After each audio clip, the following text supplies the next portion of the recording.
సౌదీలో ఉంటున్నప్పుడు మనం ఎక్కువగా మిస్ అయ్యేది ఏంటో తెలుసా?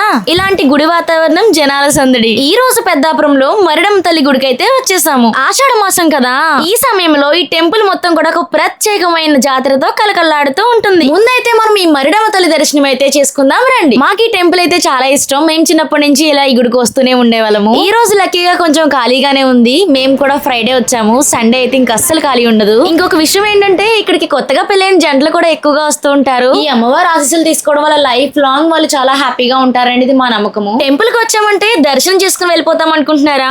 ఒక్కసారి ఈ తీర్థం వైపు చూస్తే అలా వెళ్ళడం కష్టమే. ఈ జాతరలో మనం కొనుక్కుంటామో లేదో తెలియదు కానీ మన పిల్లలకైతే ఖచ్చితంగా కొనాల్సిందే. ఎందుకంటే మరి ఇక్కడ అన్ని రకాల టాయ్స్ ఉన్నాయి మరి పిల్లలకి.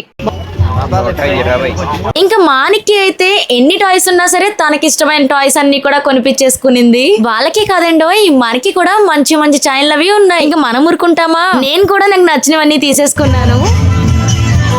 ఇంత దూరం వచ్చి ఈ జీళ్లు కొనుక్కోపోతే ఏం బాగుంటుందో చెప్పండి. అందుకే మంచిగా జీళ్లు, శనగలు కొనుక్కున్నాం. అవి తింటూ ఇక ఇంటికైతే బయలుదేరుతున్నాం. మరి మీ ఊర్లో ఏ అమ్మవారి జాతర ఫేమస్ కామెంట్ చేయండి. అలాగే వీడియోని లైక్ చేసి ఫాలో చేయడం మాత్రం మర్చిపోకండి. Bye bye.